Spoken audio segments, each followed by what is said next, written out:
Essula ya 29. Mu mwaka ogw'ekkumi mu mwezi ogw'ekkumi ku lunaku olw'omwezi olw'ekkumi n'ebbiri ekigambo kya Mukama ne kinjijira nga kyogera nti, Omwana w'omuntu, simba amaaso g'okwolekera Falaawo kabaka w'e Misiri, omulagulireko ne ku Misiri yonna. Yogera ogambe nti, bw'ati bw'ayogera Mukama Katonda nti, laba ndi mulabe wo Falaawo kabaka w'e Misiri, ogusota ogunene ogugalamira wakati mu migga gyagwo, ogwogedde nti, omugga gwange era ngwekoledde nzekka. Era nditeeka amalobo mu mbaazo, n'ebyennyanja eby'omu migga gyo ndibikwataganya n'amagamba go, era ndikulinnyisa okukuggya wakati mu migga gyo, wamu n'ebyennyanja byonna eby'omu migga gyo ebikwatagana n'amagamba go. Era ndikuleka ng'osuuliddwa mu ddungu, ggwe n'ebyennyanja byonna eby'omu migga gyo. Oligwa ku ttale ebweru, tolikuŋŋaanyizibwa so toliyoolebwa. Nkuwaddeyo okuba emmere eri ensolo ez'oku nsi n'eri ennyonyi ez'omu bbanga. Kale bonna abali mu Misiri balimanya nga nze Mukama, kubanga baabanga muggo gwa lumuli eri ennyumba ya Isirayiri. Bwe bakukwata ku mukono n'omenyeka, n'oyasa ebibegabega byabwe byonna, era bwe beesigama ku ggwe n'omenyeka, n'oyimiriza ebiwato byabwe byonna.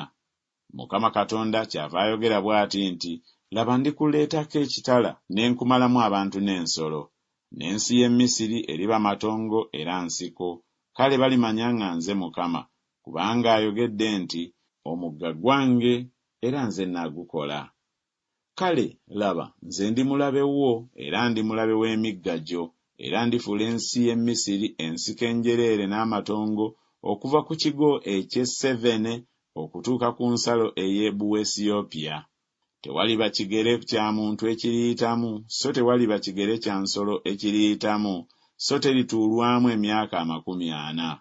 Era ndifuula ensi y'e Misiri amatongo wakati mu nsi ezaalekebwawo, n'ebibuga byayo mu bibuga ebizisibwa biriba matongo emyaka 40.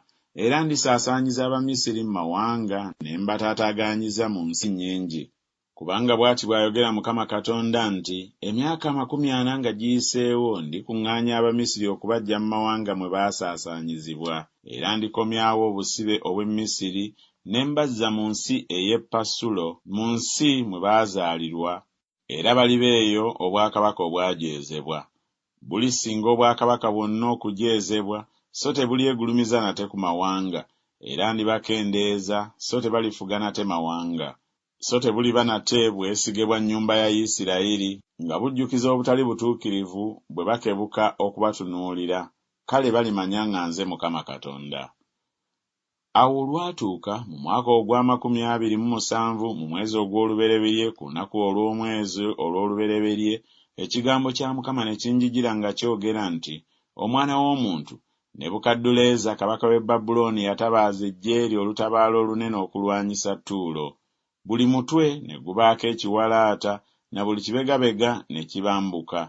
Era naye teyalina mpeera newaakubadde eggye lye okuva e Ttuulo olw'olutabaalo lwe yakitabaala.